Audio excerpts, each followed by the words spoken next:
हमारे सभी दर्शकों को सादर प्रणाम। जय श्री कृष्ण। आज हम चर्चा करेंगे पंच महापुरुष योग में अंतिम योग शश योग के बारे में। इससे पूर्व मैं आपको रोचक योग, भद्र योग, हंस योग और मालव्य योग, ये 4 योग कैसे बनते हैं, मंगल, बुध, गुरु और शुक्र से ये 4 योग बनते हैं, उनके बारे में जानकारी दे चुका हूँ। आप चाहें तो प्लेलिस्ट में जाकर उन योगों को देख सकते हैं जहाँ पर मैंने पंच महापुरुष योग प्लेलिस्ट बनाई है। अब आज चर्चा करते हैं शश योग के बारे में। यह योग शनि के प्रभाव से बनता है। शनि की विशेष स्थितियों से इस योग को हम देखते हैं और व्यक्ति के जीवन में इस योग के भी अनेक लाभ मिलते हैं। तो क्या क्या लाभ हो सकते हैं और यह योग कैसे बनता है, यदि आज आप पूरा वीडियो देखेंगे तो इस योग को समझ पाएंगे और हमारे चैनल को सब्सक्राइब करेंगे तो आने वाले समय में भी और महत्वपूर्ण जानकारियाँ जो भी मैं दूंगा आप तक समय पर पहुंच पाएगी। तो आप अपनी लग्न कुंडली खोलें और देखें यह योग शश योग कैसे बनता है, इसको देखें। आपकी जो कुंडली है उसमें केंद्र भाव, क्योंकि पंच महापुरुष योग जो 5 योग हैं, 5 प्रकार के जो मैंने योग बताए हैं, वे सारे योग केंद्र में ही बनेंगे। तो आप अपनी कुंडली खोलें, लग्न कुंडली D1 चार्ट, और केंद्र भाव देखें। केंद्र भाव अर्थात आप यहाँ पर चित्र द्वारा भी समझ सकते हैं। लग्न अर्थात प्रथम भाव, चतुर्थ भाव, सप्तम भाव और दशम भाव, इन 4 भावों में ही यह योग बनेगा। तो आज का योग है शश योग। यह शनि के प्रभाव से बनता है और शनि यदि केंद्र में तुला राशि अर्थात उच्च राशि, मकर राशि और कुंभ राशि अर्थात ये दोनों राशियां शनि की ही राशियां हैं, यदि कोई ग्रह अपनी ही राशि पर बैठा हो तो यह सबसे शुभ स्थिति होती है।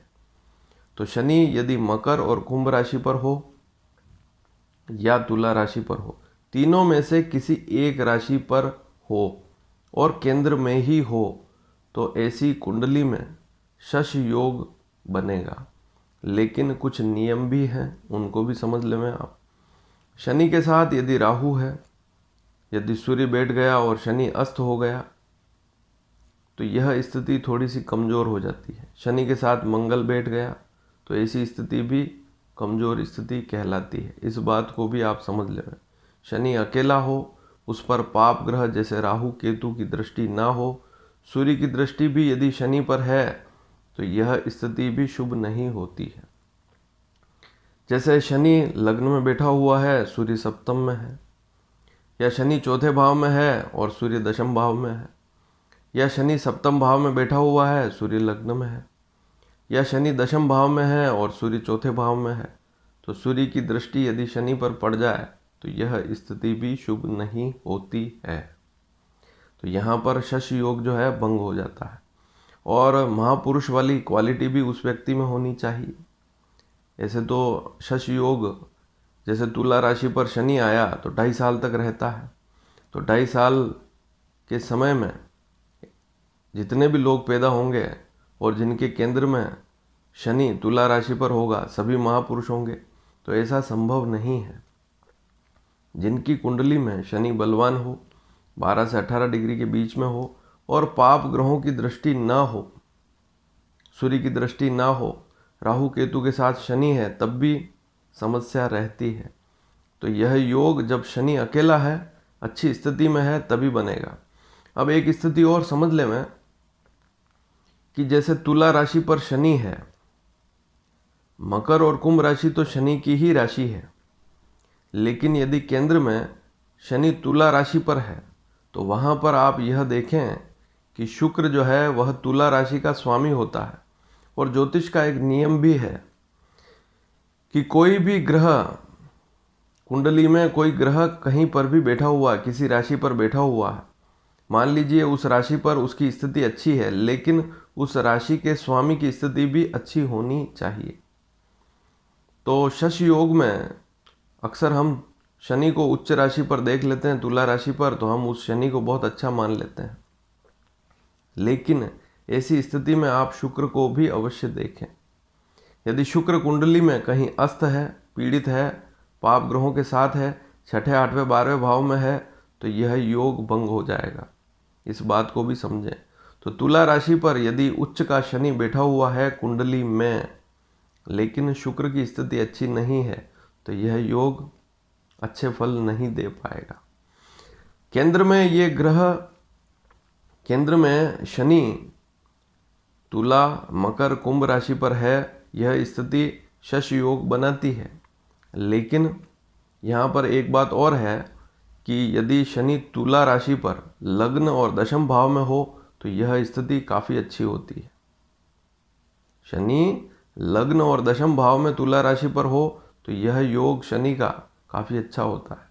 इसी प्रकार से कुंभ राशि पर यदि शनि बैठा हुआ है तो यह ज़्यादा अच्छी स्थिति होती है, क्योंकि मूल त्रिकोण राशि शनि की कुंभ कहलाती है। तो शनि के सबसे ज़्यादा अच्छे रिजल्ट अगर देखें तो कुंभ राशि पर ज़्यादा आते हैं। तो कुंभ राशि यदि लग्न में हो, दशम भाव में हो और लग्न दशम में शनि कुंभ राशि पर हो तो यह स्थिति भी काफ़ी अच्छी होती है। अन्य जैसे चौथा भाव है, सातवां भाव है, उसमें कुंभ का शनि या तुला का शनि उतने अच्छे लाभ मेरी दृष्टि से नहीं देता है। मकर राशि पर यदि शनि है, यदि वह लग्न में है, यदि चौथे भाव में है तो शुभ स्थिति होती है। अब एक बात और है कि शनि जहाँ भी बैठता है, जिस भाव में बैठता है, उस भाव के फल को धीरे धीरे देगा, चाहे शश योग हो, चाहे कोई भी योग हो। शनि जहाँ बैठता है तो धीरे धीरे व्यक्ति को तरक्की देता है। तो इस योग के प्रभाव से व्यक्ति तरक्की करेगा, बहुत अच्छी तरक्की करेगा, लेकिन उस सीढ़ी तक, उस ऊंचाई तक पहुंचने के लिए उसे बहुत अधिक परिश्रम भी करना पड़ेगा। हालांकि ऐसा व्यक्ति जो है वह संघर्ष करने वाला होता है, परिश्रम करने वाला होता है, थकान उसे नहीं होती है। तो ये सारे लाभ तभी मिलते हैं जब शश योग बनेगा।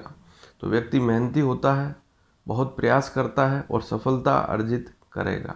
इस बात में कोई संशय नहीं है, मेहनत अच्छी करता है। और जिस काम को ठान लेगा, जैसे शनि तुला राशि पर लग्न में बैठा हुआ है, तो ऐसा व्यक्ति जिस काम को सोच लेगा तुरंत उसी समय करेगा, कल पर नहीं छोड़ेगा। इस बात को भी समझ लें। बहुत सी बार हमने देखा है कि ऐसे लोग जो हैं वे अच्छे पद पर पहुंचने के बाद एक बुराई भी है कि वे दूसरों को अपमानित करने में ज़्यादा देर नहीं लगाते हैं। तो बहुत सी बार हमने ऐसा भी देखा है कि जिस कुंडली में शश योग बन रहा है वह व्यक्ति दूसरों की बुराई तुरंत कर देता है। तो यह अवगुण भी हमने इसमें देखा है। और विशेषकर तुला लग्न की कुंडली में लग्न में यदि शनि बैठा हुआ है तुला राशि पर, तब यह स्थिति हमने देखी है। हाँ, यदि शुक्र काफ़ी अच्छी स्थिति में है, कुंडली में केंद्र में ही है या पंचम नवम भाव में है, तब व्यक्ति की मानसिक स्थिति काफ़ी अच्छी होती है। वहाँ वह दूसरों की बुराई नहीं करेगा, किसी की खिल्ली उड़ानी है तो तुरंत उड़ा देगा। तो यह स्थिति भी हमने देखी है बहुत सी बार। तो यह एक नेगेटिव पॉइंट भी है, लेकिन व्यक्ति संघर्ष करेगा और जीवन में सफलता अच्छी अर्जित करेगा। व्यक्ति का शरीर भी काफ़ी अच्छा होता है, मेंटेन होता है, मेहनती होता है, और शरीर में ज़्यादा मोटापा नहीं होना चाहिए, क्योंकि यह योग जिस कुंडली में बनेगा उस व्यक्ति की शारीरिक स्थिति काफ़ी अच्छी होगी, मजबूत होगी, शरीर से फिट होगा। हाँ, कहीं कहीं शास्त्रों में लिखा है कि ऐसे व्यक्ति का रंग सांवला होता है, लेकिन जरूरी नहीं है। रंग साफ सुथरा होगा, परिश्रमी होगा। अब क्या क्या काम करे तो ऐसे व्यक्ति को लाभ भी मिलते हैं। और वैसे भी ऐसा व्यक्ति जो क्षेत्र बता रहा हूँ उन्हीं क्षेत्रों में सफलता अर्जित करता है। जैसे व्यक्ति राजदूत है, किसी देश का राजदूत है, या 2 भाषाओं का काम करने वाला है, या गाइड है, गाइड के काम करने वाले व्यक्ति हैं, या समाज सेवक है, या श्रमिकों का नेता है, या कानूनी सलाहकार जैसे वकील है। बड़े बड़े आपने जज देखे होंगे, जज जो नामचीन जज होते हैं उनकी कुंडली में भी शनि की स्थिति काफ़ी अच्छी होती है। तो शनि जो है कानूनी सलाहकार, जज जितने भी होते हैं वे शनि से संबंधित होते हैं, और जिनकी कुंडली में शश योग बन रहा है वे बड़े बड़े वकील, जज होते हैं। लोहे से संबंधित जितने भी उत्पाद हैं वे सारे शनि में ही आते हैं, उनसे संबंधित काम करने वाला व्यक्ति, जैसे स्टील है, लोहे के सरिये हैं, इसके अलावा लोहे के जितने भी जैसे सामान हैं, स्टील के सामान हैं, वाहन हैं, वाहनों का काम करने वाले हैं, वाहन बनाते हैं, वाहन बनाने वाली कंपनियां हैं, उनके मालिक हैं, उनकी कुंडली में भी शनि बलवान होगा तभी वे लाभ प्राप्त कर पाएंगे।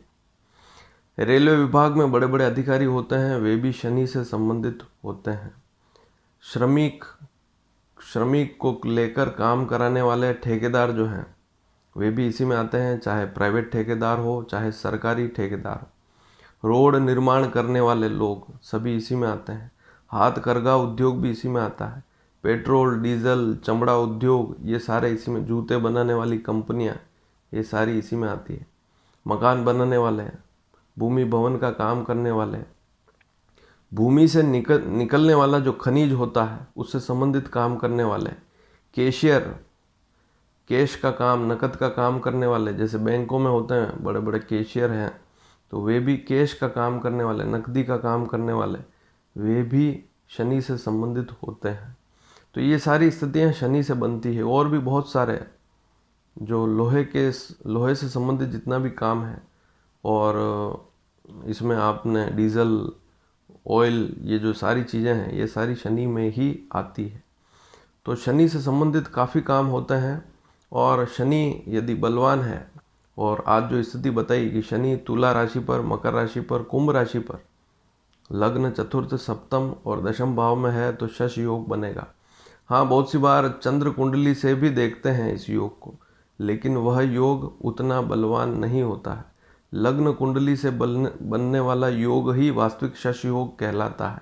और मैंने आपको जैसे बताया कि कुंभ राशि लग्न में हो, दशम में हो, वहाँ पर शनि हो, तुला राशि लग्न में दशम में हो, वहाँ पर शनि हो, या मकर राशि लग्न या चतुर्थ भाव में हो, वहाँ पर शनि हो, तो यह योग ज़्यादा अच्छा होता है।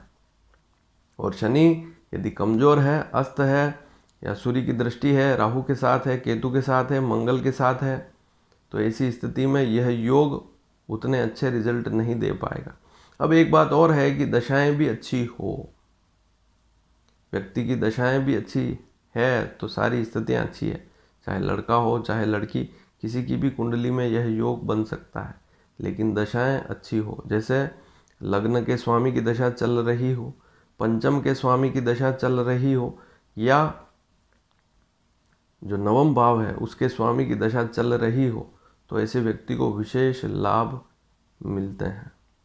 तो इस बात को भी आप समझें। तो यह शनि जो है लाभ तभी देगा जब दशाएं भी अच्छी हो, और शनि केंद्र में इन राशियों पर, तुला, कुंभ, मकर पर शुभ स्थिति में हो। और तुला राशि पर यदि शनि है तो शुक्र भी कुंडली में अच्छी स्थिति में होना चाहिए। यदि शुक्र कमज़ोर है, क्योंकि ज्योतिष का सूत्र है कि जिस राशि पर ग्रह बैठा हुआ है उस राशि पर वह अच्छी स्थिति में है, लेकिन उस राशि का स्वामी भी अच्छी स्थिति में होगा, तभी रिजल्ट अच्छे मिलेंगे। और यह जानकारी आपको अच्छी लगी हो तो इसे शेयर भी अवश्य करें। धन्यवाद। जय श्री कृष्ण।